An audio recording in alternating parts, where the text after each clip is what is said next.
యొక్క మాటతో ఇదిగో మా శరీరంలో కాదు, మా శారీరక పరిస్థితి కాదు, మా ఆత్మీయ పరిస్థితి ఈ రోజున బలపరచబడాలి అని నేను ప్రార్థించాను. ఆత్మీయతలో మేము పడిపోయి ఉన్న వారమే ఉన్నాము ప్రభువా, అయ్యా మమ్మల్ని బలపరచండి అని నేను ప్రార్థించినప్పుడు దేవుడు నాతో మాట్లాడిన వాక్యం అంశం ఈ రోజున క్రైస్తవుడు అయినందుకు సిగ్గుపడక. ఈ రోజున అంశము క్రైస్తవుడు అయినందుకు సిగ్గుపడక. 1 పేతురుకు రాసిన పత్రిక 4వ అధ్యాయము 16వ వచనం. 1 పేతురు రాసిన పత్రిక 4వ అధ్యాయము 16వ వచనము. తీసిన వారు త్వరగా చదవండి. క్రైస్తవుడైనందుకు బాధ అనుభవించిన యెడల అతడు సిగ్గుపడక ఆ పేరును బట్టి దేవుని మహిమపరచవలెను. తీర్పు దేవుని. చాలు, మళ్ళీ ఫస్ట్ నుంచి చదువు అదే మాట. ఎవడైనను క్రైస్తవుడైనందుకు బాధ అనుభవించిన ఎడల అతడు సిగ్గుపడక ఏమని చెప్తున్నాడు? ఇదిగో నేను క్రైస్తవుడిగా ఉన్నాను కాబట్టి నువ్వు బాధలు పడుతున్నావు, నువ్వు హింసలు పడుతున్నావు, నువ్వు శ్రమను అనుభవిస్తున్నావు కాబట్టి నువ్వు దాన్ని బట్టి భయపడక బాధపడక సిగ్గునందుక దేవుణ్ణి బట్టి దేవుని మహిమపరచు అని చెప్పి దేవుడు ఈ రోజున మనతో మాట్లాడుతున్నాడు. ఈ వాక్యము ద్వారా, ఈ యొక్క మాట ద్వారా దేవుడు మనందరితో మాట్లాడుతూ గాక. హల్లెలూయా. ఉజ్జీవంగా ఉన్నారు. హల్లెలూయా, హల్లెలూయా. వినపడట్లా? ఇంకా వినపడట్లా? దేవునికి మహిమ కలుగును గాక. క్రైస్తవుడు అయినందుకు బాధ అనుభవించిన ఎడల నువ్వట దేవుడు ఈ రోజు నీతో మాట్లాడుతున్నాడు. ఇక్కడ ఉన్న బిడ్డలు క్రైస్తవులు. ఎంతమంది క్రైస్తవులు ఉన్నారు ఇక్కడ? అందరూ క్రైస్తవులే.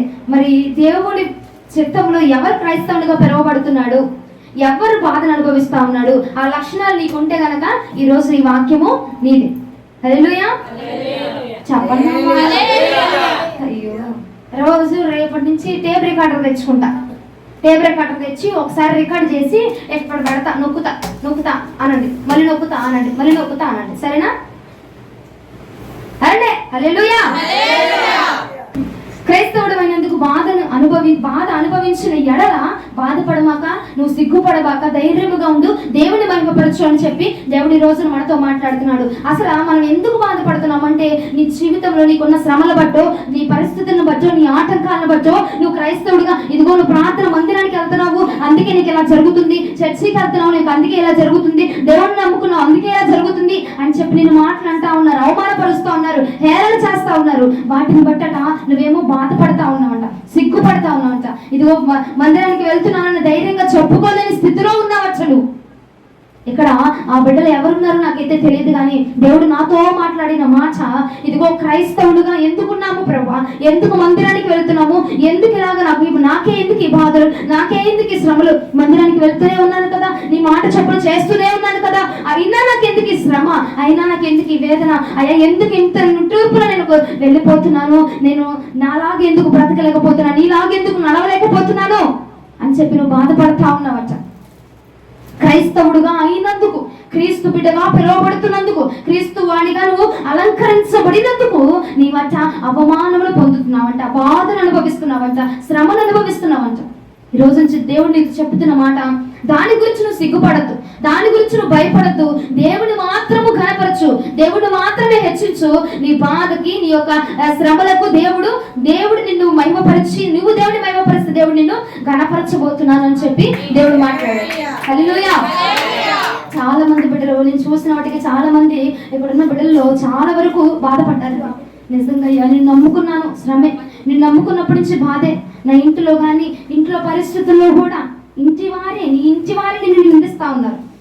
నీ ఇంటి వారే ఎందుకు ఈ ప్రార్థనలు, ఎందుకు ఈ ఉపవాసాలు, ఎందుకు ఈ భక్తి, ఎందుకు ఈ దేవుడు అని చెప్పి వాళ్ళు నిన్ను అంటా ఉంటే నువ్వు సిగ్గునుంది, అవునయ్యా నేను నమ్ముకున్నాను కాబట్టి నాకు ఈ శ్రమ అని వారి ఎదుట నువ్వు సిగ్గునొందుతున్నావంట, వారి ఎదుట నువ్వు అవమానములు పడుతున్నావంట, వారి ఎదుట నువ్వు రోధిస్తున్నావంట. కానీ దేవుడు అన్నాడు, ఓ నా ప్రియబిడ్డ, ఈ రోజు నుంచి నువ్వు సిగ్గుపడక్కర్లేదు, నువ్వు బాధపడక్కర్లేదు, నువ్వు భయపడక్కర్లేదు, నువ్వు నిరాశపడక్కర్లేదు, కేవలం నన్ను మహిమపరచు, నా నామాన్ని ఎత్తి ప్రార్థన చేయి చాలు.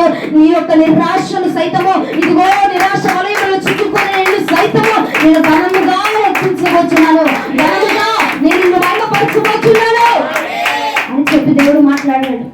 అసలు క్రైస్తవుడు అంటే ఏంటి ప్రభా అని అంటే దేవుడు అన్నాడు, ఇదిగో మందిరానికి 10 మంది మందిరంకి ఆదివారం వస్తే మందిరానికి వెళ్ళిపోయేవాడు క్రైస్తవుడు కాదు.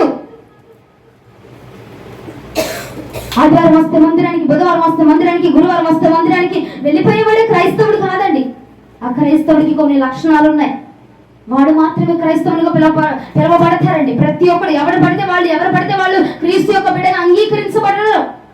ఎవరైతే దేవుని బిడ్డగా అంగీకరించబడతారో, ఆయన స్వరూపంలోనికి అంగీకరించబడతారో వాడు మాత్రమే క్రైస్తవుడు. హల్లెలూయా. ఈ రోజున ఎందుకు నువ్వు బాధపడుతున్నావు? అవును, నీకు శ్రమే, నీకు బాధే, నీకు రోదనే తెలుసు. దేవునికి తెలుసు, నాకు తెలుసు, అందరికీ తెలుసు. నీ బాధ ఏంటో, నీ శోధన ఏంటో అందరికీ తెలుసు. కానీ ఎందుకు బాధపడుతున్నావు? పెండబడితేనే కదమ్మా, పెండబడితేనే కదా నీలో ఉన్న మస్తంతా పోయేది. అవునంటారా కదంటారా? పెండబడితేనే కదా నీలో మస్తు పోయేది. పెండబడితేనే కదా నీలో ఉన్న చెత్తంతా పోయేది, మురికంతా పోయేది.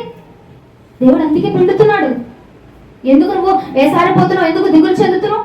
కాల్చబడితేనే కదా వజ్రముగా మార్చబడేది. కాల్చబడితేనేగా బంగారం అనేది. కాల్చబడితేనే దానికి ఒక రూపం వచ్చింది. ఆ రూపం వస్తేనే దానికి విలువ. ఈ రోజున నా పరిశుద్ధాత్మ దేవుడు నీకు విలువైపోతుంది కదా, నీకు విలువైపోయాలని చూస్తావు కదా. ఎందుకు నువ్వు వేసారిపోతావు? ఎందుకు సిగ్గుపడుతున్నావు? ఎక్కడైతే నువ్వు సిగ్గు నొంతావో ఆ స్థలంలో నీ ప్రాణం లేవనెత్తగలిగిన వాడు నా పరిశుద్ధాత్మ. ఉన్నానయ్యా, మందిరానికి వెళుతున్నానయ్యా, ఇదిగో ప్రార్థన చేస్తున్నాను కాబట్టి అని బాధపడాల్సిన అవసరం లేదు. ఈ రోజుల్లో అంట ధైర్యంగా ప్రార్థన కూడా చేయలేకపోతున్నావంట. కొంతమంది ఇక్కడ ఉన్న వాళ్ళు ఎవరున్నారో నాకైతే తెలీదు. వారంట ధైర్యంగా ప్రార్థన చేయలేకపోతున్నారంట. ఎందుకంటే నీ పట్ల జరిగిన అవమానములే కానీ, నిందలే కానీ, శోధనలే కానీ, ఆ కార్యాలే కానీ అలాంటివి అలాగునున్నాయి. ఎందుకు ప్రార్థన చేస్తున్నావు? ఎందుకు మందిరానికి వెళ్తున్నావు అని ప్రశ్నించేవాళ్ళు నీ జీవితంలో ఎక్కువైపోయారు. అని నిన్ను అడిగే వాళ్ళు ఎక్కువైపోయారు కదా. నువ్వు బాధపడద్దు. నువ్వు సిగ్గు నొందుతున్నావు, ఇన్ని రోజులు సిగ్గు నొందావు, అవమానం నొందావు. ధైర్యంగా ప్రార్థనకు వెళుతున్నానని చెప్పుకోలేక నువ్వు బాధపడ్డావు, అవమానించబడ్డావు. కానీ నువ్వు బాధపడాల్సిన అవసరం లేదచ్చ. ఎందుకంటే పిండబడితేనే ప్రతి ఒక్క మస్టు వెళ్ళిపోతుంది. కాల్చబడితేనే సువర్ణంగా మార్చబడతావు. నలగబడితేనే, విర్రవబడితేనే, హల్లెలూయా, నువ్వు విరవబడితేనే కదండి పంచిపెట్టబడతావు. నువ్వు పంచిపెట్టబడాలి అంటే నువ్వు విరవబడాలి. నిన్ను విరిస్తేనే దేవుడు నువ్వు అనేక మందికి పంచిపెట్టబడతావు. హల్లెలూయా. ఒక రొట్టె ముక్క ఉందండి, 5 రొట్టెలు 2 చేపలు తీసుకొచ్చి చిన్నవాడు దేవుడి చేతులు పచ్చగానే ఏం చేశాడు? దేవుడు విరిచి పంచిపెట్టాడు. హల్లెలూయా. నువ్వు పంచిపెట్టబడాలంటే, నువ్వు నీ యొక్క సాక్ష్యం పంచిపెట్టబడాలన్నా, నీ జీవితం పంచిపెట్టబడాలన్నా, నీలో ఉన్న క్రీస్తు పంచిపెట్టబడాలి అన్నా నువ్వు విరవబడాలి కదా ఈ రోజున. హల్లెలూయా. విరవబడితేనే సువాసన వెదజల్లిద్ది.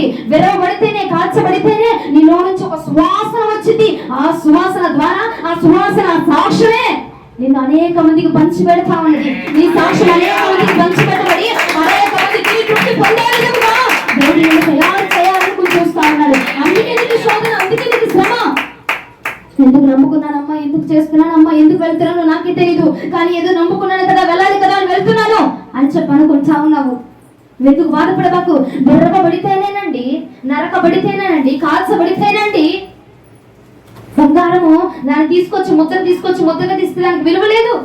ఎప్పుడైతే ఆ బంగారము అగ్ని చేత కాల్చబడిందో, కంసారి చేత అగ్నిలో కాల్చబడిందో, అప్పుడే దానికి ఒక విలువ వచ్చింది, దానికి ఒక రూపం వచ్చింది, దానికి ఒక మహిమ వచ్చింది. అప్పుడే అది ఆకర్షించబడింది. ఈ రోజున నీకు కూడా నా దేవుడు ఒక రూపాన్ని తేవాలని చూస్తా ఉన్నాడు. క్రైస్తవురాలిగా పిలువబడుతున్న నీకు ఒక రూపాన్ని తీసుకురావాలని చూస్తా ఉన్నాడు నా ప్రభు. ఒక విలువని తేవాలని చూస్తా ఉన్నాడు నా ప్రభు. ఒక సాక్ష్యం తీసుకొచ్చి నీ సాక్ష్యాన్ని అనేక మంది విని, అబ్బా అదే శ్రమలో నేను ఉన్నాను కదా, ఈ సాక్ష్యం నన్ను బలపరిచింది, ఈ సాక్ష్యంలో నేను కూడా దేవుని నామమును బలపరచాలి, హెచ్చించాలని కొంతమంది బిడ్డలు వారిని వారు బలపరుచుకొని నీ సాక్ష్యము ద్వారా దేవుని కలుసుకునే విధంగా దేవుడు చేయాలని చూస్తా ఉన్నాడు. హల్లెలూయా.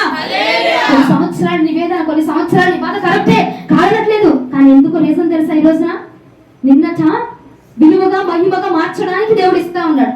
విరవబడు, కాల్చబడు, నలగొట్టబడితేనే సువాసన వెదజల్లిద్దండి. ఏదైనా విరవబడితేనే వజ్రము, విరవబడితేనే విలువ, నరకబడితేనే విలువ, కాల్చబడితేనే విలువ. మస్టు తీసివేయాలని, నీలో ఉన్న మస్టును తీసివేసి నిన్ను ఒక సువర్ణంగా, సుందరముగా, పరిశుద్ధముగా ఒక ప్రపంచములకు నిన్ను పరిచయం చేయాలని నా దేవుడు ఇష్టపడుతా ఉన్నాడు. అందుకే నీకు బాధ, అందుకే నీకు శ్రమలు. కానీ ఈ రోజున నీకున్న పరిస్థితి ఏంటో తెలుసా? నేను ఒక క్రైస్తవుని, నేను ప్రార్థనకి వెళ్తున్నాను అని నువ్వు చెప్పుకోవడానికి కూడా నువ్వు సిగ్గుపడుతున్నావట. సిగ్గుపడి బాధపడుతా ఉన్నావంట. ఎందుకు నీకు ఈ బాధ? ఎందుకు వేదన? విరవబడు, నలగగొట్టబడు, సువాసనగా వెదజల్లే విధంగా చేస్తాడు. ఆ రొట్టె అనేది పంచి పెట్టబడిన తర్వాత అండి అందరి యొక్క ఆకలి తీర్చబడింది. అక్కడున్న జనాంగం యొక్క ఆకలి ఎలా తీర్చబడింది?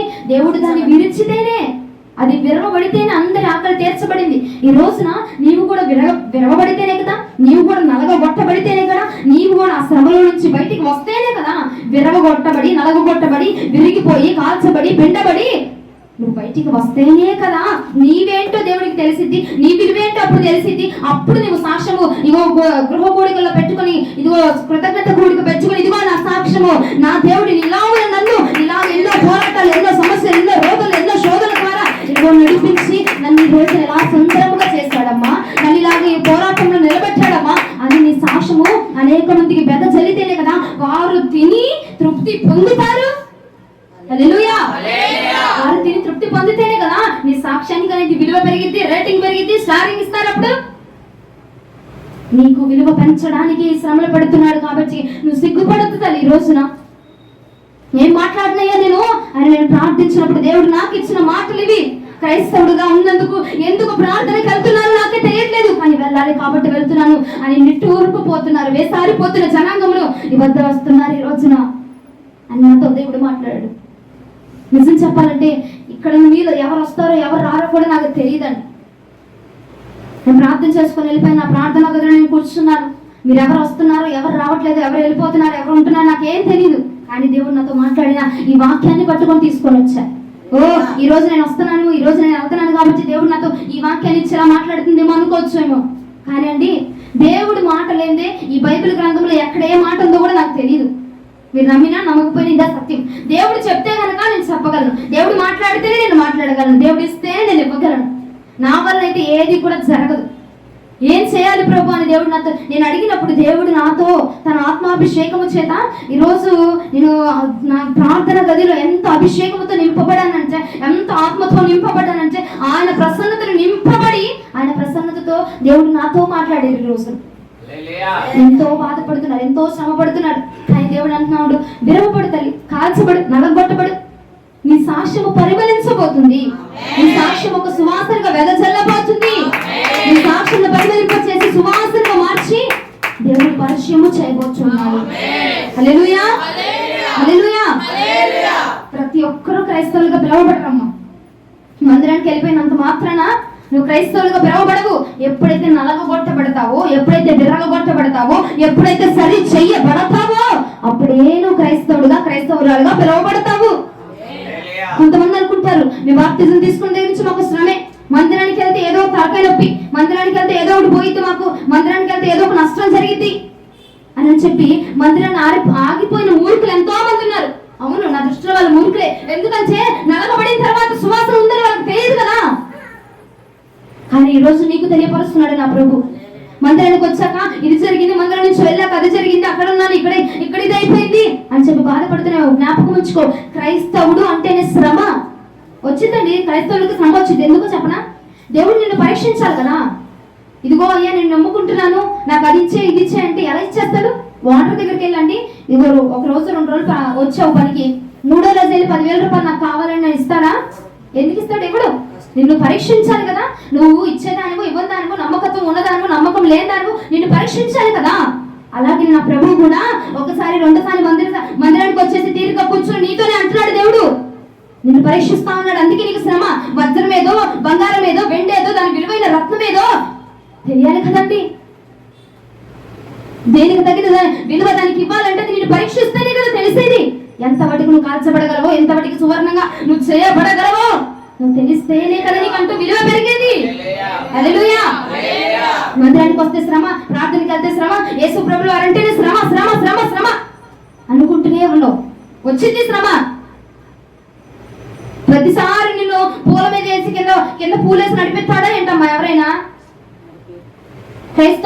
క్రైస్తవ్యం అంటే పూల పాన్పు కాదండి, ముళ్ళ పాన్పు. అది ముళ్ళ మీద నడవాలి, శ్రమల మీద నడవాలి. శ్రమను జయిస్తేనే కదా నీ శ్రమ విజయముగా వెదజల్లబడింది. హల్లెలూయా. మందిరానికి వస్తే శ్రమ అనుకుంటారు, మందిరానికి వస్తే ఇబ్బంది వచ్చింది, మందిరానికి వస్తే అయిపోతే అని చెప్పి అనుకుంటా. వచ్చిందండి శ్రమ ఖచ్చితంగా. ఎందుకంటే నువ్వు ఎవరు వజ్రము, ఎవరు వెండి, ఏంటి బంగారం ఏదో, ఏది వజ్రం ఏదో, రత్నం ఏదో, ముత్యం ఏదో దేవుడు తెలుసుకోవాలి కదా. తెలుసుకుంటేనే దాని విలువ దానికి ఉండిద్ది. రత్నానికి రత్నం విలువిస్తాడు, వజ్రానికి వజ్రం విలువిస్తాడు, వెండికి వెండి విలువిస్తాడు. నువ్వు ఎంతవరకు కాల్చబడ్డావు కాల్చబడు, నీకు విలువ ఇవ్వడానికి దేవుడు ఇస్తా ఉన్నాడు. అది హల్లెలూయా, హల్లెలూయా. అంటే శ్రమలు కూడా ఎవరికి పడితే వాళ్ళకి రావండి. మందిరానికి వెళ్ళి సంతోషం ఉన్న వాళ్ళు ఉన్నారు, వెళ్ళి బాధపడుతున్న వాళ్ళు ఉన్నారు. కానీ బాధపడుతున్న బిడ్డ ఈరోజు నీతో దేవుడు అంటా ఉన్నాడు, సంతోషము కాదు శ్రమే. క్రీస్తు అంటే శ్రమ. ఆయన ఎన్ని అవమానాలు పడ్డాడండి. ఉమ్ము వేయించుకున్నాడు, కొరడాలతో కొట్టించుకున్నాడు, రాళ్లతో కొట్టించుకున్నాడు. అబ్బా, నిరాకరించబడిన రాయట మూలకు రాయిగా మార్చబడిపోయింది. నిరాకరించబడ్డాడు. ప్రతి ఒక్కరితో నిరాకరించబడ్డాడు. ఎవడు అంగీకరించలేదంట ఆయన పడిన శ్రమల ముందు మనం ఎంత అండి? క్రైస్తవుడు అంటే క్రైస్తవుడు అనంటే క్రీస్తు చేత అంగీకరించబడిన వాడు మాత్రమే క్రైస్తవుడుగా పిలువబడతాడు. వాడికి మాత్రమే బాధ ఉండిద్ది, వాడికి మాత్రమే శ్రమ ఉండిద్ది. హల్లెలూయా. తల్లిదండ్రులు ఉన్నారండి, ఎవరిని పడితే ఎవరి పిల్లల్ని బట్టి వాళ్ళ పిల్లల్ని కొట్టేస్తారా? వాళ్ళ కడుపున పుట్టిన బిడ్డలను మాత్రమే కొడతారు, వాళ్ళు మాత్రమే సరిచేస్తారు. అవునంటారా కాదంటారా? జాయ్ ఉంది, నేనున్నాను, మనవరకు వచ్చి నన్ను కొట్టిద్దా? జాయిన్ కొట్టింది కదా, ఎందుకంటే తన కడుపున పుట్టిన బిడ్డకి తను నేర్పించుకుంటుంది. అలాగనే దేవుడు కూడా ఎవరిని పడితే వాళ్ళని కొట్టడు తల్లి. తన బిడ్డగా, తన కుమార్తెగా, తన కుమారుడుగా ఎవరైతే పిలువబడుతా ఉన్నాడో, ఎవరినైతే ఏర్పాటు చేసుకున్నాడో వారిని మాత్రమే బాధ, వారికి మాత్రమే శ్రమ, వారికి మాత్రమే కష్టం, వారికి మాత్రమే ఇరుకు. హల్లెలూయా. క్రైస్తవునిగా ఉంటే క్రీస్తుతో నీకు ఒక సంబంధం అనేది ఏర్పాటు అయ్యింది అంటే, ఇదిగో నా తండ్రి, నాకు ఆయన తప్ప వేరొకడు లేడు అన్న బంధాన్ని నువ్వు ఏర్పాటు చేసుకుంటేనే నీకు శ్రమ వచ్చింది. ఆ శ్రమ వస్తేనే నువ్వు వెలుతురులోనికి రాగలవు. ఆ శ్రమ వస్తేనే నువ్వు వెలిగించబడగలవు. ఆ శ్రమ వస్తేనే. హల్లెలూయా. క్రైస్తవులు అంటే నువ్వు ఆయనతో ఒక బంధాన్ని ఏర్పరచుకోవాలి. బంధము, నీకు ఆయనకు ఒక బంధం ఉంటేనే, ఒక సంబంధం ఉంటేనే ఒక శ్రమ అనేది వచ్చిందండి. హల్లెలూయా. మన అనే బంధం ఉంటేనే కదండి ఏదైనా ఎవరైనా చేయగలం. వాళ్ళు ఎవరో తెలియదు, స్ట్రేంజర్స్ తో మాట్లాడతావా? పక్కన వారితో బస్సులో వెళ్ళేటప్పుడు ఒక అమ్మ పరిచయం అయింది, నువ్వు మాట్లాడేస్తావా? నీ బాధ అంతా చెప్పేసుకుంటావా? చెప్పుకోరండి. మన అనుకుంటే చెప్పుకుంటాడు. అలాగే నీకు దేవునికి సంబంధము, నీకు దేవునికి మధ్య సంబంధం ఉంటేనే, ఒక అనుభూతి ఉంటేనే ఏదైనా చెప్పగలడు దేవుడు. ఏదైనా శ్రమ ఇవ్వగలడు. శ్రమ అయినా, బాధ అయినా, ఇబ్బంది అయినా, లేదంటే సంతోషమైనా, ముళ్ళ మార్గమైనా, పూల మార్గమైనా ఏదైనా నీకు ఇవ్వగలిగేది దేవుడితో సంబంధం ఉంటేనే. హల్లెలూయా, హల్లెలూయా. నీరసం వస్తున్నారు. హల్లెలూయా. దేవుడు మీకు బలం ఇచ్చింది కాక. క్రైస్తవుడు అంటే విడవడండి. దేవుని విడికి ఎన్ని శ్రమలు వచ్చినా, ఎన్ని ఆటంకాలు వచ్చినా, ఎన్ని బాధలు వచ్చినా, ఎంత పోరాటాలు జరిగినా, ఎంత ఇగో మరణం వరకు వెళ్ళిపోయినా కూడా కుటుంబం అంతా పోయిందండి. యోబు గారు, అవునా? బిడ్డలు పోయాడు, కుటుంబం పోయింది, ఆస్తి పోయింది, అంతా పోయింది. భార్య కూడా విడిచిపెట్టేసి వెళ్ళిపోయింది. కానీ విడిచిపెట్టి ఆఖరి వరకు పోరాటం చేశాడు. పడ్డాడో, లేచాడో, కూర్చున్నాడో, ఎట్ట చేశాడో, ఎట్టగొట్ట పోరాటం చేశాడు. క్రైస్తవుడుగా పిలువబడుతున్నాడు. ఈ రోజున అదే శ్రమ నువ్వు పడుతున్నావు కదా. ఉన్నా లేకపోయినా, తిన్నా తినకపోయినా, ఉన్నా పోతున్నా, ఏం జరుగుతున్నా దేవుణ్ణి విడవకుండా గట్టిగా పచ్చుకొని పోరాటం చేస్తావు. విడవకుండా ఆయనతో సత్సంబంధాన్ని పెంచుకుంటున్నా. నీతో నువ్వు సిగ్గుపడాల్సిన అవసరం లేదు, నువ్వు బాధపడాల్సిన అవసరం లేదు. ధైర్యముగా ఉండి నీ శిరస్సును నా ప్రభు లేవనెత్తబోతా ఉన్నాడు. ఆత్మీయ విషయంలో కానీ, శారీరకంగా కానీ, ఆత్మీయ పరంగా కానీ దేవుడు నిన్ను బలపరచబోతున్నాడు. నువ్వు బాధపడాల్సిన అవసరం లేదు, దిగులు పొందాల్సిన అవసరము లేదండి. హల్లెలూయా. క్రైస్తవుడు అంటే రోషము కలిగి బ్రతికేవాడు. రోషముతో, దేవుడి కోసం రోషము కలిగి ఏదైనా దేవుడి కోసం ఏదైనా చెయ్యాలి. దేవుడి కోసం చనిపోయినా పర్వాలేదులే, చచ్చిపోతానా, చంపేస్తాడంట దేవుడు, చంపేని, బతికిస్తాడా, బతకని, అంతే, ఏదైనా దేవుడే అని ఆ రోషము కలిగి జీవించిన వాడు మాత్రమేనండి. శ్రమ వచ్చినాక ఇదిగో జ్వరం వచ్చిందని మందిరం మానేసి, జలుబు వచ్చిందని మందిరం మానేసి, ఇదిగో రోగాలు వచ్చిందని మందిరం మానేసి నీకా నువ్వు క్రైస్తవుడు అంటే? ఏదొచ్చినా చావైన బతుకైన దేవుడి మందిరములోనే. అది రోషం అంటే, అది క్రైస్తవుడికి ఉండాల్సిన లక్షణము. జ్వరం వచ్చిందని మానేస్తారు, చుట్టాలు వచ్చిందని మానేస్తారు, వాళ్ళు వచ్చింది, వీళ్ళు వచ్చింది, స్కూల్కి వెళ్ళాలి, కాలేజీకి వెళ్ళాలి, లేదంటే వాళ్ళ పేరెంట్స్ మీటింగ్, ఈ మీటింగ్, లేదంటే పప్పుల మీటింగ్, ఆ మీటింగ్, ఎన్నని మానేస్తున్నావు. నువ్వు కాదు క్రైస్తవుడిగా పిలువబడేది, నీకు కాదు దేవుడు బహుమానం ఇచ్చేది, నిన్ను కాదు దేవుడు అంగీకరించేది. శ్రమ అయినా, ఇరుకైనా, వేదనైనా, శోధనైనా, బాధైనా, ఎలాగున్నా ఏ పరిస్థితులు అయినా సరే దేవుని గణపరుస్తా ఉన్నావా? దేవుని హెచ్చిస్తా ఉన్నావా? ఆయన మందిరానికి లోటు చేయకుండా నడుస్తా ఉన్నావా?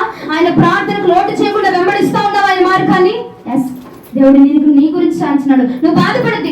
ఆ భారం అంతా నా మీద వేసే ఈ రోజు, ఆ భారం అంతా ప్రభుల వారి మీద వేసే ఈ రోజున నీ బాధ, నీ వేదన, నీ శ్రమ అంతా దేవుడి మీద వేసేసి నువ్వు శ్రమ అంతటిని తీర్చుకొని తేలిగ్గా వెళ్ళి రోజు దేవుడిని మహిమపరచు. ఇంటికి వెళ్ళయ్యా, నీకు వందనాలు, నాకు శ్రమ ఇచ్చినందుకు నీకు వందనాలు, నాకు ముళ్ళు ఇచ్చినందుకు నీకు వందనాలు, నాకు ఉద్యోగం లేకుండా చేసినందుకు నీకు వందనాలు, నాకు పెళ్లి అవ్వకుండా చేసినందుకు నీకు వందనాలు, నాకు ఏది చేసినా నీ కీడును బట్టి నీకు స్తోత్రమయ్యా అని దేవుడిని మహిమపరచు. ఈ రోజు నుంచి మొదలుకొని ఏది చేసినా దేవుడిని గణపరచు. ఈ రోజున యోబు గారు అబ్బా మహానుభావుడు, ఇచ్చిన దేవుడే, తీసేసుకున్న దేవుడే. తల్లి గర్భంలో నుంచి నేను వచ్చినప్పుడు దిగంబరిగానే ఉన్నాను, దిగంబరిగానే వెళ్తున్నాను అన్నాడు. ఆ లక్షణం నువ్వు కలిగి ఉండి రోజున ప్రతి విషయాన్ని బట్టి దేవుడిని గణపరచు. అమ్మో ఏం దేవుడమ్మా, వెళ్ళామంటే ఏదో ఒకటి వస్తూనే ఉంటుంది.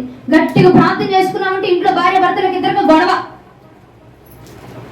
గట్టి ఉపాసం ఉన్నానంటే ఇక మా ఇంట్లో రాధాంతమే, రచ్చరచ్చే అని నువ్వు అనుకోని ప్రార్థన ఆపాక కంటిన్యూ చేయి. ఆ శ్రమ నిన్ను సువర్ణంగా మార్చేసింది. ఎవరైతే వద్దు నిన్ను గొడవ ఆడుతున్నారో వాళ్ళని ఎమ్మడి పడేలా చేసింది. హల్లెలూయా. ఒకసారి ఇంజెక్షన్ కి భయపడిపోతే అలాగా సెలైన్లు కూడా పెట్టించుకోవాల్సి వచ్చింది. దాన్ని కూడా అనుభవించాలి కదా. ఒకరోజు ప్రార్థన చేసినందుకు శ్రమ వచ్చిందని ప్రార్థన ఆపేస్తే అట్టగమ్మా తర్వాత ఇంకా చేయాల్సి వచ్చింది, రోధించాల్సి వచ్చింది, శ్రమ పడాల్సి వచ్చింది. అప్పుడేం చేస్తావు? అందుకే ముందు నుంచి నేర్చుకుంటేనే తర్వాత ఉపయోగపడింది.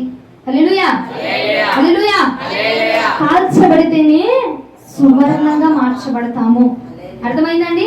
దేవుడితో ఒక బంధములు ఏర్పరచుకున్న వాడికి మాత్రమే శ్రమ వచ్చింది. ఎవరికి పడితే అల్లా చెప్పని మనుషులకి ఎవరికి రాదు.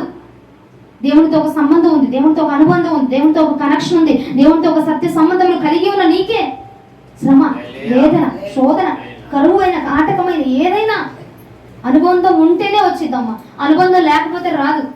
రెండోది, దేవుడితో నీకు ఆయనకి ఒక సంబంధం ఉంటే కనుక శ్రమ వచ్చింది. ఆ లక్షణం, అవును నేను నా దేవుని తప్ప నాకు ఇంకోటి లేరు, నా దేవుని కోసం ఎవరైనా విడిచిపెట్టడానికి నేను ఇష్టంగా ఉన్నాను, సిద్ధంగా ఉన్నానంట. అవును, నీ గురించి దేవుడు మాట్లాడుతున్నాడు. ఒక సువర్ణంగా, ఒక వజ్రంగా మాట్లాడి నీకు ఒక విలువనిస్తాడు అని దేవుడు మాట్లాడుతున్నాడు. ఆ క్రైస్తవుడికి ఉండాల్సిన మూడో లక్షణం ఏంటో తెలుసా? సంఘం పాడైనా, తన కుటుంబం పాడవుతున్నా కానీ చూస్తూ ఉండలేడట. హల్లెలూయా. సంఘం పాడవుతుంది, కుటుంబం పాడవుతుంది. కుటుంబం అంటే మీ అమ్మ, మీ నాన్న, మీ అక్క, మీ చెల్లి, మీ తాత, అమ్మమ్మలు వాళ్ళు కాదు. నీ సంఘము, నీ సంఘమే ఒక కుటుంబము. ఆ కుటుంబంలో ఎవరికైనా బాధ వచ్చినా, లేదంటే ఆ కుటుంబం ఆ సంఘంలో కొంత జనాంగమే కొంత ఉన్నా, లేదంటే ఆ సంఘంలో ఏమన్నా అవసరత వచ్చినా ఆ క్రైస్తవుడు చూస్తా ఊరుకోలేడట. హల్లెలూయా. అమ్మో నా తోటి వాడే ఇలాగ ముందుకు బానిస అయిపోయాడు, ఒకనొక రోజున మందిరానికి వచ్చాడు, కానీ ఈ రోజునేమో ఇలా బానిసత్వంలోనికి వెళ్ళిపోయాడు అని చెప్పి వాడి గురించి నువ్వు బాధ్యత తీసుకొని రోషం కలిగి ప్రార్థన చేస్తాడట. ఈ లక్షణం నీలో ఉందా? నీ ముందు కనపరచబడిన వాళ్ళు నన్ను ఎందుకు చూస్తావు ఇలాక? నీ ముందు కనపరుస్తున్న వాళ్ళు, నీ ముందు నడుస్తున్న వాళ్ళు, అమ్మో నాతో పాటు ఇంతకుముందు మందిరానికి వచ్చిందే కానీ ఇప్పుడు బాధపడుతుంది, ఇంక ఎలాగైనా మందిరాన్ని పరిచయం చేయాలి, దేవుని మళ్ళీ పరిచయం చేయాలి అని భారం తీసుకుంటున్నావా? ఆ లక్షణం నీలో ఉందిలే, ఆ లక్షణం నీలో ఉంది, అందుకే నిన్నే చూశాను. హల్లెలూయా. అట్లాంటి నీకే దేవుడు అంచా ఉన్నాడు. నువ్వు సిగ్గుపడద్దు, నువ్వు బాధపడద్దు. దేవుడు నమ్ముకున్న ఎన్ని సంవత్సరాలుగా కార్యం జరిగిందా? దేవుడు నమ్ముకున్న ఎన్ని సంవత్సరాలుగా వెళ్తున్నావు, జరుగుతుందా, వస్తుందా, తింటున్నావా, ఉంటున్నావా అడుగుతూ ఉంటారు. కానీ నువ్వు బాధపడాల్సిన అవసరం లేదు. దేవుడు నమ్మితే అన్నిటికీ కూడా నువ్వు సంతోషంగానే ఉంటావు. కానీ సమస్య కొంచెము దూరం అయితేమో, కొంచెము, ఎందుకంటే అండి ఎంత కాల్చబడితే అంత విలువ. అవునంటారా? కొంచెమే కాల్చబడ్డాను, కొంచెమే విలువ ఉండేది. ఎక్కువగా కాల్చబడ్డావు అనుకో, ఎక్కువగా నువ్వు కాల్చబడి ఎక్కువగా నలగొట్టబడ్డాను, నీకు ఎంత ఎక్కువ విలువ ఉందో ఆలోచించుకో దేవుని దృష్టిలో. హల్లెలూయా, హల్లెలూయా. సంఘం పాడవుతున్నా, బిడ్డలు పాడవుతున్నా, తన కుటుంబం పాడవుతున్నా, లేదంటే తన ముందు సహోదరులు పాడవుతున్నా చూస్తూ ఉండకుండా వీళ్ళని ఎలాగైనా రక్షించాలి, దేవుడి వైపు నడిపించాలి, వీళ్ళని ఎలాగైనా కాపాడాలి, దేవా వీళ్ళు రక్షించని చేతులెత్తి వారి కోసం మొర పెడుతున్నావా? దేవుడు నిన్నే అంటున్నాడు, బాధపడకు. క్రైస్తవుడు అయినందుకు బాధపడద్దు. నేను పడిపోతున్నాను, వాళ్ళు పడిపోతున్నారు, నేను రక్షించలేకపోతున్నాను వాళ్ళని బాధపడద్దు. సిగ్గునొందద్దు, అవమానం పొందద్దు, భీతి నొందద్దు, భయం నొందద్దు. హల్లెలూయా. భయపడక బలమును పొందుకు. ఈ రోజున ఏలే గారు బదరీ వృక్షము కింద కూర్చొని, అయ్యా నన్ను వెంబడిస్తున్నారు ప్రభా, నేను ఒక్కడిని నీ కోసం రోషముగా నిలబడ్డాను ఈ ప్రాంతంలో, అయ్యా మిగిలి ఉన్న నన్నే వెంబడిస్తుంది అయ్యా యెజబెలు. ఆ దయ్యము, ఆ దురాత్మ నన్ను వెంబడిస్తుంది, ఆ సమస్య అనే దురాత్మ నన్ను వెంబడిస్తుంది, ఆ చీకటి అనే దురాత్మ నన్ను వెంబడిస్తుంది, ఆ చాతబడి అనే దురాత్మ నన్ను వెంబడిస్తుంది అని బాధపడ్డాడు. బాధపడి అలసిపోయి సొలసిపోయి నీరసిల్లిపోయి బదిరి వృక్షము వద్ద కూర్చొనియా, ఇక నా వల్ల కాదు ప్రభా, నా ప్రాణాన్ని తీసేసుకో, ఇక నా వల్ల కాదు ఈ పోరాటము, నేను చేయలేని ఈ యుద్ధాన్ని, నా ప్రాణాన్ని తీసేసుకో ప్రభా అని చెప్పి బాధపడతా ఉంటే దేవుడు తన దూతను పంపించి, తన రొట్టెను పంపించి, ఆ మాటను పంపించి తనను బలపరిచి తిరిగి లేపవచ్చాడండి. హల్లెలూయా. ఈ రోజున బాధపడుతున్న సహోదరి సహోదరుడా, నీవు కూడా క్రైస్తవుడుగా ఉండి శ్రమలు అనుభవించుచున్న నీవే, నువ్వు బాధపడద్దు, నువ్వు శ్రమ పడద్దు, నువ్వేది దిగులు చెందద్దు. నా ప్రాణాన్ని తీసేసుకోయ్యా, నేను అనుభవించలేకపోతున్నా ఈ శ్రమ, నా ప్రాణాన్ని తీసేసుకో, నేను భరించలేకపోతున్నాను ఈ బాధ, అయ్యా నన్ను తీసేసుకో, నేను ఉండలేకపోతున్నాను ప్రభా, నా వల్ల కాదయ్యా, నా వల్ల కాదు ప్రభా, ఎన్నో వెంబడి పడుతున్నాయి, ఎన్నో నన్ను శోధిస్తున్నాయి, ఎన్నో చేతపడులు, ఎన్నో అంధకారాలు, ఎన్నో చీకట్లు, ఒకటి పోతే ఒకటి ప్రతి రోజు నేను పోరాటం చేస్తానే ఉన్నాను యేసయ్యా, తీసేసుకోవా, వద్దు ప్రభా నాకు ఈ ప్రాణము, ఎందుకు ప్రభా నాకు ఈ జీవితము అని చెప్పి ఏలియా భక్తుడు వలె నువ్వు కూడా మొరపెడతా ఉన్నావేమో సహోదరి సహోదరుడా. కానీ ఈ రోజున ఈ బలి బీజము వద్ద నుంచి వచ్చుచున్న ఇదిగో ఈ రొట్టె వంటి దేవుని యొక్క మాటను నీవు అంగీకరించి ఆ మాటను తీసుకొని బలమును పొందు. ఆ బలమును పొందితే కనుక ఏలియా భక్తుడు బలమును పొందుకొని మరలా దేవుని మాటను అంగీకరించి మరలా ఏదైతే ఆపివేసాడో ఆ ప్రయాణాన్ని మరలా కొనసాగించాడు. ఈ రోజు నీవు కూడా దేవుని యొక్క బలిపీఠము వద్ద నుంచి వచ్చుచున్నది నీ మాట అంగీకరించు, విని ఆలకించి ఈ యొక్క మాటని తీసుకొని నువ్వు పరిగెత్తు, ఇక ప్రయాణాన్ని మొదలుపెట్టిక. దేవుడు మహిమపరచు, నన్ను మహిమపరచు అంటున్నాడు కదా, ప్రయాణాన్ని మొదలుపెట్టిక. దిగులు చెందక, సిగ్గుపడక, అవమానం నొందక, ఏంటయ్యా వేసారిపోకుండా, దిగసారిపడకుండా మొదలుపెట్టు. తిరిగి ప్రయాణం మొదలుపెట్టు, తిరిగి ప్రార్థన మొదలుపెట్టు, తిరిగి పోరాటం మొదలుపెట్టు, తిరిగి దేవుని గణపరచడం మొదలుపెట్టు. దేవుడు నిన్ను గణపరచబోతా ఉన్నాడు, దేవుడు నిన్ను రక్షించబోతా ఉన్నాడు.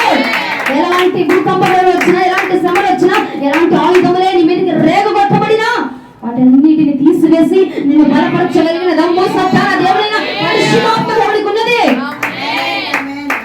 నువ్వు కదల్చబడితేనే, నువ్వు తిరిగి లేవబడితేనే ఈ రోజు తిరిగి లెగిసి నుంచో, మరలా అదే భక్తి చేయి, మరలా కొనసాగించు, మరలా ఉపవాసం చేయి, మరలా ప్రార్థించు, మరలా కొనసాగించు. దేవుడు మరలా నిన్ను హెచ్చరించబోతా ఉన్నాడు. తిరిగి లెగిసిన వాడినండి, తిరిగి బలం పొందుకుని మరలా వచ్చినవాడండి, వచ్చిన వాడిని చేరదీస్తాడండి నా ప్రభు. మరలా నూతన బలంతో నింపుతాడండి, మరలా నూతన అధికారంతో నింపుతాడు నా పరిశుద్ధాత్మ దేవుడు. తిరిగి వచ్చిన వాడిని విడిచిపెట్టేవాడు కాదు.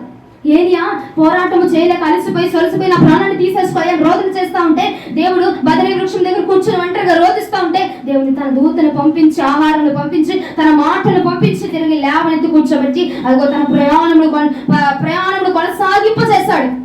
రేపు ఒక ప్రయాణం చేసి ఆ పర్వతం మీద దేవుని యొక్క మాటను తెలుసుకొని తాను చేయవలసినది దేవుడి నుంచి పొందుకున్నాడు.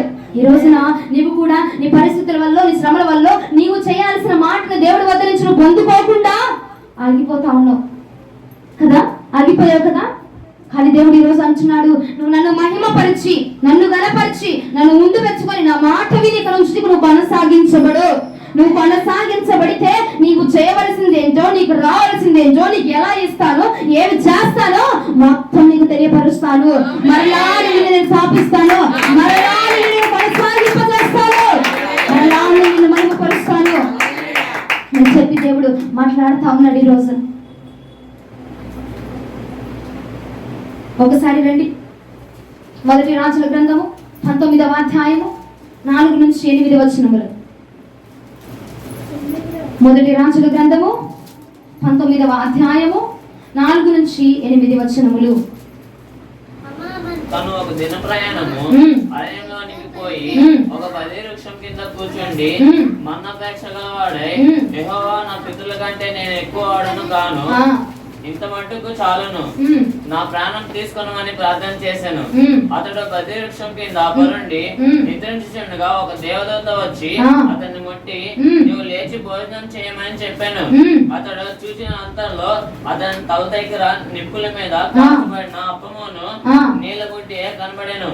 కనుక అతడు భోజనం చేసి తిరిగి పరుండెను. అయితే యెహోవా దూత రెండవ మారు వచ్చి అతన్ని ముట్టి, నీ శక్తికి మించిన గురించిన ప్రయాణం నీకు సిద్ధమై ఉన్నది. నీవు లేచి భోజనం చేయమని చెప్పినప్పుడు అతడు లేచి భోజనం చేసి ఆ భోజనం బలం చేత 40 రాత్రి మొగళ్ళు ప్రయాణం చేసి దేవుని పర్వతం అని పేరు పెట్టబడిన హేరోబు వద్దకు వచ్చి చాలు ఏం చేశాడంట, ఆ దేవుని యొక్క దూత పంపించిన ఆహారం తిని మరలా పరుండాడట. తర్వాత దేవుని యొక్క మాట ఎప్పుడైతే తనకు వినపడిందో, ఇదిగో లెగిచ్చి నిలబడి ఆహారం తిని మరలా బలములు పొందుకొని, మరలా అభిషేకములు పొందుకొని, మరలా ప్రార్థన అనుభూతిని పొందుకొని, మరలా హెచ్చరించబడి మరలా లెగిచ్చాడు. మరలా లెగిచి ప్రయాణాన్ని కొనసాగించాడు. ఈ రోజున నీవు కూడా తిరిగి లెగు. ఈ రోజున జీసస్ మైటీ నేమ్ హల్లెలూయా. లెగు. ఈ రోజున నువ్వు లెగిస్తేనే దేవుడు నిన్ను నిలబెట్టగలడు. నువ్వు లెగిస్తే మరలా నిన్ను గణపరచగలడు దేవుడు. నీరసంతో కుప్పకూలిపోయి ఉన్నావు, నీరసంతో వేసారిపోయి ఉన్నావు, నీరసంతో పడిపోయి ఉన్నావు. నీరసిల్లి కూర్చోమాక దేవుని మహిమపరిచి ఈ రోజు నుంచి, అయ్యా నాకు ఇచ్చిన శ్రమను బట్టి నీకు వందనాలు, నాకు ఇచ్చిన కరువును బట్టి నీకు వందనాలు, నాకు ఇచ్చిన దరిద్రమును బట్టి నీకు వందనాలు, నాకు ఇచ్చిన నిందను బట్టి నీకు వందనాలు ప్రభువా అని దేవుని మహిమపరిచి ఈ రోజున నీరసిల్లి కూర్చున్న నిన్ను దేవుడు ఘనపరిచి లేచి నిలబెట్టి తిరిగి లేపగలిగిన సత్తా కలిగిన వాడు. తిరిగి లెగిసిన వాడినండి దేవుడు బలముతో నింపుతాడు. తిరిగి వచ్చిన వాడిని బలముతో, అధిక బలముతో నింపుతాడు. హల్లెలూయా. ఈ రోజున నీ భక్తిని మరలా కొనసాగించు. మునుపు చేసిన ఉపవాసము, మునుపు చేసిన ప్రార్థన, మునుపు చూపించిన విధేయత, మునుపు చూపించిన సత్క్రియలు మరలా కొనసాగించు. దేవుణ్ణి మాత్రమే మహిమపరచు. నా బాధ ఏంటయ్యా, నా శ్రమ ఏంటయ్యా అని చెప్పి ఇగో బదరీ వృక్షం దగ్గర కూర్చున్నప్పుడు మాత్రమే అన్నాడు ఏలియా. తర్వాత వచ్చినప్పుడు, అయ్యా యెజబెల్ వచ్చేస్తుంది, యెజబెల్ వచ్చేస్తుంది, నా ప్రాణం తీసే అన్నాడా? అనలేదు. ఎప్పుడైతే తిరిగి లెగిచాడో ఆ యెజబెల్ గురించి మర్చిపోయాడు, ఆ శ్రమ గురించి మర్చిపోయాడు, ఆ బాధ గురించి మర్చిపోయాడు. నీవు కూడా ఈ రోజున నీ శ్రమను, నీ వేదనను, నీ యొక్క బాధ అంతా ఆయన భుజముల మీద వేసి తిరిగి లెగిచి ప్రయాణము చెయ్యి హోరేపునకు. అప్పుడు దేవుని యొక్క బలమును, అప్పుడు దేవుని యొక్క మార్చలను అనుభవిస్తావు. హల్లెలూయా, హల్లెలూయా. అదే అధ్యాయము కిందకి రండి ఒకసారి.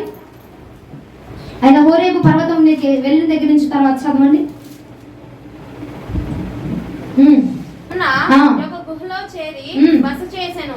యెహోవా వాక్కు అతనికి ప్రత్యక్షమై, ఏలియా ఇచ్చట నీవేమి చేయుచున్నావని అతన్ని అడుగగా, అతడు ఇశ్రాయేలు వారు నీ నిబంధనను త్రోసివేసి నీ బలిపీఠములను పడగొట్టి నీ ప్రవక్తలను ఖడ్గము చేత హతము చేసిరి.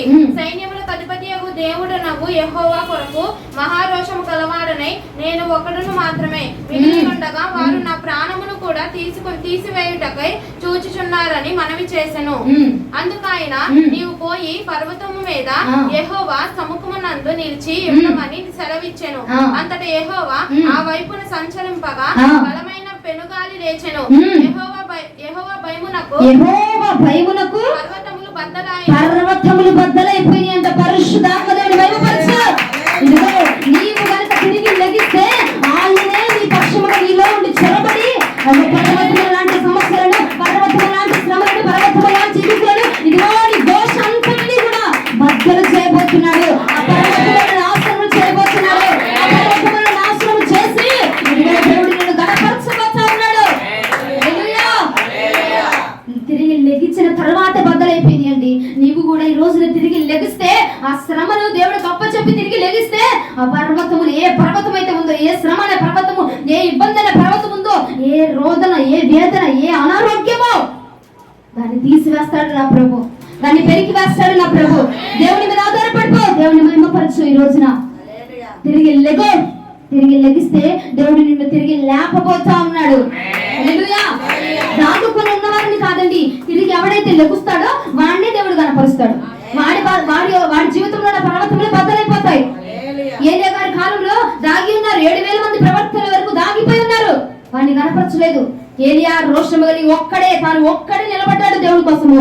అని దేవుని మాత్రమే మహిమపరచాడు కనుక దేవుడు తానే నిలబెట్టాడు. దాగి ఉండదు, ఈ రోజు నుంచి దాగి ఉండద్దు, దాచబడి ఉండబాక తిరిగి లెగువు, మరలా తిరిగి కొనసాగించబడు. దాగిన వాడిని కాదండి, ఎవడైతే తిరిగి లెగిచి మరలా కనపరుస్తాడు దేవుణ్ణి, వాడినే దేవుడు కనపరుస్తాడు. వాడికే ప్రత్యక్షతలు ఇస్తాడు, వాడినే హెచ్చిస్తాడు. వాడి జీవితంలో ఉన్న పర్వతములన్నీ కూడా చిందరవందర చేసేస్తాడు. ఆ సమస్యలన్నింటినీ కూడా భారతలు ప్రభు. హల్లెలూయా, హల్లెలూయా. అర్థమైందండి? మన జీవితంలో పడిపోయిన నీ జీవితంలో పడిపోయిన నీ ఆత్మీయతలో పడిపోయావా, శారీరకంగా పడిపోయావా, ఆర్థికంగా పడిపోయావా? తిరిగి లేవు ఈ రోజున. లేచి నిలబడడం అంటే లేచి నిలబడడం కాదు. ఆత్మీయతలో పడిపోయావా, శారీరకంగా పడిపోయావా, కుటుంబంలో పడిపోయావా? అయ్యా నేను పడిపోయాను ప్రభు, నీకు వందనాలు. అయినా తిరిగి లేపగలిగిన దమ్ము నీకుందని నాకు తెలుసు పరిశుద్ధాత్మదేవా. అయ్యా నన్ను మరలా పరిశుద్ధాత్మతో నింపగలవని నాకు తెలుసు అయ్యా. మరలా నన్ను అభిషేకించి వాడుకోగలని నాకు తెలుసు ప్రభు. మరలా నన్ను నా ఈ సత్తాతో నింపగలని నాకు తెలుసు పరిశుద్ధాత్మదేవా. ఇదిగో నా శరీరంలో అనారోగ్యం వచ్చింది, మరలా ఆరోగ్యంతో నింపగలని నాకు తెలుసు అయ్యా. ఆర్థిక సమస్యలు వచ్చేసే మరలా ఆర్థికంగా నన్ను మరలా లేవనెత్తబడుతున్నావు నాకు తెలుసు అని చెప్పి దేవుణ్ణి గనక నీవు మహిమ పరచబడగలిగితే దేవుడు నిన్ను మహిమ పరచబోతూ ఉన్నాడు. దేవుడు నిన్ను గనపరచబోతున్నాడు. హల్లెలూయా. మంచి వ్యక్తి ఏలియా గారిని చూసాము. రెండో వ్యక్తిగా ఇంకొక స్త్రీని చూసి మనం ముగించేద్దాము. మొదటి సమూయేలు గ్రంథము 1వ అధ్యాయము. ఈ పాటికి మీకు అర్థమైపోయి ఉండిద్దాం ఎవరో. మొదటి సమూయేలు గ్రంథము 1వ అధ్యాయము 9 నుండి 12 వచనములు. త్వరగా మొదటి సమూయేలు 1వ అధ్యాయం. పాత నిబంధన అయ్యా, కొత్త నిబంధన కాదు. వారు షిలోహులో అన్నపానములు పుచ్చుకొని తర్వాత అన్నా లేచి యాజకుడైన ఏలియా మందిరం స్తంభం దగ్గరనున్న ఆసనం మీద కూర్చొని ఉండగా బహు దుఃఖకాంతుడై వచ్చి యెహోవా సన్నిధి ప్రార్థన చేయొచ్చు బహుగా ఏడ్చెను. సైన్యములకు అధిపతి యెహోవా, నీ సేవకురాలైన నాకు కలిగి ఉన్న శ్రమను చూచి నీ సేవకురాలైన సరిగ్గా చదవండి ఎవరైనా. సైన్యములకు అధిపతి యెహోవా, నీ సేవకురాలనైన నాకు కలిగి ఉన్న శ్రమను చూచి నీ సేవకురాలనైన నన్ను అడుగగా జ్ఞాపకం చేసుకొని నీ సేవకురాలనైన నాకు మగపిల్లను దయచేసిన ఎడల వాడి తల మీదకి క్షౌరపు కత్తి ఎన్నటికి రానియక వాడు బ్రతుకు దినములన్నిటను నేను వాడిని యెహోవా వగు నీకు అప్పగించునని మొక్కుబడి చేసుకొనెను. ఆమె యెహోవా సన్నిధిని ప్రార్థన చేయుచుండగా ఏలీ ఆమె నోరు కనిపెట్టుచుండెను. ఏలయనగా హన్నా తన మనస్సులోనే చెప్పుకొనిచుండెను, ఆమె పెదవులు మాత్రం కదులుచుంది. చాలు. అక్కడ ఏం చెప్తుందయ్యా? నీకో నేను ఎంతో అవమానపడ్డాను, నా యొక్క సహోదరి పెళ్లిన నన్ను ఎంతో బాధ పెట్టింది ప్రభా. అయ్యా నన్ను ఎంతో అవమానించింది, నేను ఎంతో వేసారిపోతున్నా, వేదన చదువుతున్నా. నీ సేవకురాలైన నన్ను ఒక్కసారి జ్ఞాపకం ఉంచుకోవా, నన్ను ఒక్కసారి చూడవాయా, నా పరిస్థితి ఒక్కసారి చూడు అని చెప్పి షిలోహు మందిరంలోకి వెళ్ళి తన యొక్క మొరని దేవుని సన్నిధిలో చాటుకుంటుంది. అయితే అక్కడ ఉన్న దైవజనుడు చూచి ఎందుకేమో తాగిందా ఏంటి, ఏమన్నా ద్రాక్షారసంలో పుచ్చుకుందా, మత్తురాలుగా ఉండి ఏంటి ఊగుతుంది అని చెప్పి తన పెదవులను చూస్తే దైవజనుడు వచ్చి తన పెదవులు చూస్తే తను మత్తురాలుగా ఉందంట. ఏంటమ్మా నువ్వేమైనా తాగావా, నువ్వేమైనా మందు తాగావా, లేదంటే పానీయములు ఏమైనా తీసుకున్నావా అని చెప్పి ఆయన వచ్చి అడుగుతుండగా ఆమె ఉంది, కాదయ్యా నా బాధని, నా ఘోషని, నా యొక్క మొర్రని నా దేవుడైన యేసు ప్రభుల వరకు ఇంకోతాను నా యొక్క ఆత్మతోటి నేను అప్పచెప్పుకుంటున్నాను, ఆత్మతో నేను పంచుకుంటున్నాను, నా దేవునికి నేను చెప్తున్నాను అని చెప్పి ఆమె మాట్లాడుతుంది. 17వ వచనంలోకి రండి. అంతటా ఏలీ నీవు క్షేమముగా వెళ్ళుము, ఇశ్రాయేలు దేవునితో నీవు చేసుకొనిన మనవిని ఆయన దయచేయును గాక అని ఆమెతో చెప్పగా 18 కూడా ఆమె అతనితో నీ సేవకురాలనైన నేను నీ దృష్టికి కృపణుందును గాక అనెను. తర్వాత ఆ స్త్రీ తన దారిని వెళ్ళిపోయి భోజనము చేయుచు నాట నుండి దుఃఖముఖిగా ఉండుట మానిపోయిందంట. హల్లెలూయా, హల్లెలూయా. అప్పటికి పుట్టేశాడా? అప్పటికి పుట్టలా. ఎప్పుడైతే దైవజనుడు నోట నుంచి వచ్చిన మాటను తీసుకుందో ఆ రోజు నుంచి ఇక నాకు దేవుడు ఉన్నాడు, నాకు భయం లేదు, నా యొక్క బాధ పోబోతుంది, నా శ్రమ పోతుంది, నా గర్భ శోకము పోబోతుంది అని చెప్పి ధైర్యముగా ఉండి దుఃఖముఖమును విడిచిపెట్టిందట. హల్లెలూయా. ఒక్క మాటే బలిపీఠం నుంచి వచ్చిన మాటను తీసుకొని ఈ రోజున నీవు కూడా నీ దుఃఖముఖమును విడిచిపెట్టి, నీ బాధను విడిచిపెట్టి, నీ శ్రమను విడిచిపెట్టేసి వెళ్ళు. దేవుడు తర్వాత ఏ కార్యములు చేయబోతున్నాడో చూడు. కిందకి రండి. 19వ వచనం. తరువాత వారు ఉదయమందు వేగిరమే లేచి యెహోవాకు మ్రొక్కి తిరిగి రామాలోని తమ ఇంటికి వచ్చింది. అంతటా ఎల్కానా తన భార్యయగు హన్నాను కూడెను. యెహోవా ఆమెను జ్ఞాపకము చేసుకొనెను కనుక హన్నా గర్భము ధరించిన దినములు నిండినప్పుడు ఒక కుమారుని కని యెహోవాకు మొక్కుకొని వీనిని అడిగితే అనుకొని వానికి సమూయేలు అంటే ఎన్ని వచనాలు గ్యాప్ ఉంది, వెంటనే ఇచ్చేసాడే లేదా, వెంటనే ఇచ్చేసాడు. ఒక అధ్యాయం కానీ ఒక వచనం కానీ గ్యాప్ లేదు. వెంటనే ఎప్పుడైతే ఆ మాటను పుచ్చుకొని ధైర్యముగా తిరిగి వెళ్ళిందో, ఇంటికి వెళ్ళి ఆ నోటి నుంచి భోజనం చేసి ఇదిగో నా దేవుడు ఇస్తాడు, దైవజనుడి ద్వారా నాకు పలికించాడు, నా దేవుడు నాకు ఇస్తాడని ఎప్పుడైతే విశ్వాసంతో వెళ్ళిందో, ఎప్పుడైతే వెళ్ళి దేవుడిని కనపరిచిందో, ఎప్పుడైతే ఆ మాటను తీసుకుందో, బలిపీఠం వద్ద నుంచి వచ్చుచున్న మాటను తీసుకుందో, దైవజనుడి నోట్ల నుంచి వచ్చుచున్న మాటను తీసుకుందో, తర్వాత దుఃఖముఖిగా ఉండే మాని వేసిందట. తన దుఃఖాన్ని విడిచిపెట్టిందంట, తన బాధను విడిచిపెట్టిందంట, తన శోకాన్ని విడిచిపెట్టేసిందంట. దేవుని వద్ద విడిచిపెట్టిన వెంటనే, విడిచిపెట్టిన తోడిని దేవుడు ఆమెను జ్ఞాపకం చేసుకొని ఇదిగో 12 బిడ్డతో సమూయేలు నుంచి దేవుడు ఆమెను కనపరిచాడు. ఆ సమూయేలు ఇదిగో తాను మొదలుకొని బెర్షెబా వరకు ఎంత ఎన్ని ప్రాంతాలకు కూడా ప్రవక్తగా నిలబడ్డాడు. ఒక ప్రవక్తను తీసుకొచ్చి ఒక విజయ వీరుడిని తీసుకొచ్చి అనేక మంది జీవితాలను నిలబెట్టేవాడిని తీసుకొచ్చి తన గర్భంలో వేశాడు. హల్లెలూయా. నీకు కూడా నీ శ్రమ కూడా ఆలస్యం అవచ్చేమో, కానీ లేటెస్ట్ గా ఇస్తాడు దేవుడు. లేట్ గా ఇచ్చిన లేటెస్ట్ గా దేవుడు ఇచ్చి నిన్ను కనపరచబోతా ఉన్నాడు.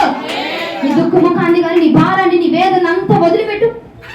అన్న వదిలిపెట్టింది, ఏలియా భక్తుడు వదిలిపెట్టాడు, బదరీ వృక్షం దగ్గర వదిలివేసి వెళ్ళిపోయాడు ఆయన. ఇదిగో మందిరంలో, శిలోహు మందిరంలో వదిలిపెట్టి వెళ్ళిపోయింది అన్న. ఈ రోజు నీవు కూడా ఇదిగో బలిపీఠం వద్ద వచ్చుచున్న ఈ మాటని విని ఆలకించి నీ బాధ, నీ వేదన, నీ వ్యసన మొత్తం సమస్తం అంతా విడిచిపెట్టి ఈ రోజు నీ బలిపీఠం వద్ద ఇదిగో ఆయన మాట నిన్ను బలపరిచి దుఃఖముఖమును తీసివేసి సంతోష వస్త్రముల చేత దేవుడు నిన్ను అలంకరించబోతా ఉన్నాడు. సంతోషము చేత దేవుడు నిన్ను నిలబెట్టబోతా ఉన్నాడు. హల్లెలూయా. దేవుని బట్టి మాత్రమే సంతోషించు. అంగీకరించిన వాడు మాత్రమే నా తండ్రి అలంకరిస్తాడండి. నా తండ్రి అంగీకరించిన వాడిని మాత్రమే అలంకరిస్తాడు. అంగీకరించిన వాడి అన్నమ్మ ఇస్తాడంట్లే అని చెప్పి వెళ్ళిపోవాలి, ఇస్తాడు అని అంగీకరించింది, అప్పుడే దుఃఖముఖాన్ని విడిచిపెట్టింది. ఈ రోజు నువ్వు కూడా ఇస్తాడు, చేస్తాడు, నన్ను కనపరుస్తాడు, నేను దేవుడిని కనపరుస్తా అని చెప్పి ఇస్తాడు నా దేవుడు అని చెప్పి కూడా వెళ్ళు. దేవుడు ఖచ్చితంగా నీ జీవితంలో ఆగిపోయిన కార్యములు, నిలిచిపోయిన కార్యములు దేవుడు తప్పక జరిగిస్తాడు. మాత్రమే సంతోషించు. అంటే ఏడిచింది, బాధపడింది, నాకు బిడ్డలేరు. కానీ ఎలాంటి కుమారుని ఇచ్చాడో తెలుసా దేవుడు? అనేక మంది జీవితాలను నిలబెట్టాడండి, అనేకమైన ప్రాకారాలను కట్టాడు, అనేకమైన జీవితమైన ప్రాకారాలను కట్టిన వాడు. తాను మొదలుకొని బెర్షెబా వరకు ప్రవక్తగా పిలవబడేవాడట, వ్యాపించబడ్డాడు. నీ ఆశీర్వాదం, నీ దీవెన కూడా వ్యాపించబడబోయింది, వ్యాపింపజేస్తాడు నా ప్రభు. హల్లెలూయా. నువ్వు ఈ రోజు నమ్మి విశ్వాసముతో నీ భారం అంతా ఆయన భుజాల మీద పడే. ఆయన అన్నాడు కదా, మీ భారం అంతా నా భుజాల మీద వేయండి, నేను చూసుకుంటా అన్నాడు కదా. వేసే, నువ్వెందుకు మోస్తున్నావు? ఎందుకు నువ్వు మోస్తా ఉన్నావు? ఎందుకు? అయ్యా నీకే చెప్తాను, నీకే అప్పు చెప్పా, నువ్వే చూసుకో. ఎందుకు వదలలేకపోతున్నావు? విడిచిపెట్టి ఈ రోజున శిలోహు మందిరంలో విడిచిపెట్టింది అన్నా. నువ్వు ఈ రోజున నీ యొక్క భారమునంతా విడిచిపెట్టి వెళ్ళి, ఈ రోజున నీ బాధనంతా ఆయన భుజం మీద విడిచిపెట్టి వెళ్ళు. నీ సంతోషములతో దేవుడు నిన్ను నింపుతాడండి. నీ బాధ, నీ శ్రమ, నీ కష్టము, అవును నాకు తెలుసు, ముళ్ళ మార్గమే నీది, కానీ ఉందండి దేవుడు ఆశీర్వాదం ఉంది కాబట్టే ఆ యొక్క శోధనను ఎదుర్కొంటా ఉన్నావు. విడిచిపెట్టే నీ భారం అంతా. అయ్యా ఏంటి నా పరిస్థితి ఏంటి, నా బ్రతికేంటి, నాకు ఎందుకు జీవిస్తున్నాను అని చెప్పి వేసారిపోయావు కదా. ఆ వేదనంతా ఆయన మీద వేసేసి ఇక్కడి నుంచి ఈ రోజు ఆయన మీద వేసేసి ఆయన నీ భారం అంతా వదిలేసి ఫ్రీగా వెళ్ళు. దేవుడు నిన్ను మహిమపరుస్తాడు. దుఃఖముఖం తీసి సంతోషముతో నిన్ను అలంకరించి దేవుడు నీతో మాట్లాడి పర్వతములన్నీ పెద్ద తుఫాను వంటి సమస్యలన్నిటిని తీసివేసి దేవుడు నిన్ను రక్షించబోతా ఉన్నాడు. ఈ మాట నమ్మిన తోడనే మీ జీవితంలో జరగబోతున్నది. హల్లెలూయా. శ్రమ వస్తుంది, బాధ వస్తుందని నువ్వు బాధపడద్దు, సిగ్గుపడద్దు, అవమానపడద్దు. క్రైస్తవుడు అయినందుకు దిగులు చెందబాగా. క్రైస్తవుడు అయినందుకు రోషము తెచ్చుకొని ప్రార్థించు, దేవుడు గణపరచు, అప్పుడు దేవుడు నిన్ను గణపరచబోతా ఉన్నాడు. అదే మొదటి పేతురుకు రాసిన పత్రిక 4వ అధ్యాయంలోనికి ఒక్కసారి రండి. లాస్ట్ నేను చూపించి ముగిచ్చేస్తాను. ఇక మొదటి పేతురుకు రాసిన పత్రిక 4వ అధ్యాయము 14వ వచనం. క్రీస్తు నామం నిమిత్తము మీరు నింద పాలైన మహిమ స్వరూపైన ఆత్మ అనగా దేవుని ఆత్మ మీ మీద నిలిచిస్తున్నాడు కనుక మీరు ధన్యులు. హల్లెలూయా. హల్లెలూయా. హల్లెలూయా. నువ్వు నిందల పాలైతే అంట దేవుని యొక్క ఆత్మ నీ మీద ఉంది కాబట్టి నువ్వు నిందల పాలవుతున్నావు.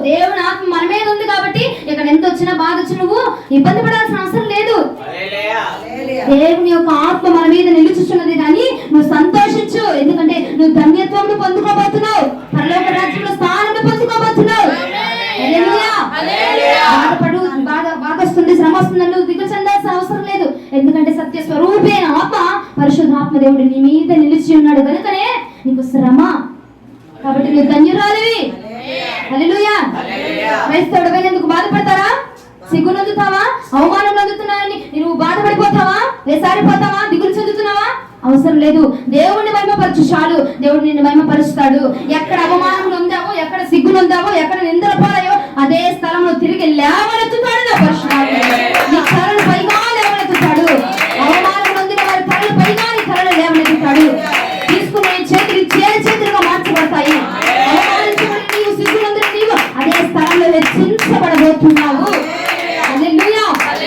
దేవుడిని మహిమపరచడం నేర్చుకో. ఈ రోజు నుంచి దేవుడు నిన్ను మహిమపరుస్తాడు.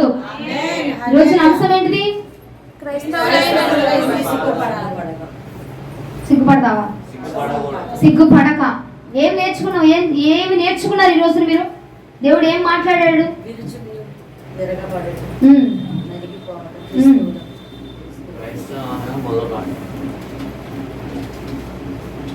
మిమ్మల్ని అడిగే బదులు దేవునికి మహిమ కలుగును గాక. క్రైస్తవులుగా ఉన్న నీవు బాధపడక, సిగ్గుపడక. ఎందుకంటే నిన్ను విరుస్తున్నాడు.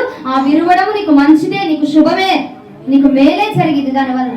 అంటారు కదండి, మరక మంచిదే, మనకు మంచిదే, ఎంత మంచిదే, అవమానం మంచిదే. ఏం అవసరం. నిందించబడిన వాడే హెచ్చించబడతాడు, తగ్గించబడి నువ్వు హెచ్చిస్తాడు దేవుడు. నిందల పాలైపోయినా పర్వాలేదు, నిన్ను హెచ్చిస్తాడు దేవుడు. హల్లెలూయా. ఒక్కటి, దేవుడి మీద ఆధారపడి ఆయన మహిమపరచు చాలు. ఏ పరిస్థితిలో ఉన్నా, ఎలా ఉన్నా, శ్రమ అయినా, బాధ అయినా, రోదన అయినా, ఏం చేసినా, ఏం జరిగినా దేవుని గణపరచు చాలు, దేవుడిని గణపరుస్తాడు. హల్లెలూయా. ఈ వాక్యము మన వినికిడిలో దీవించబడును గాక, మన వినికిడిలో ఫలించబడును గాక, మన జీవితంలో జరుగును గాక. ప్రభు మిమ్మల్ని అందరూ దీవించును గాక.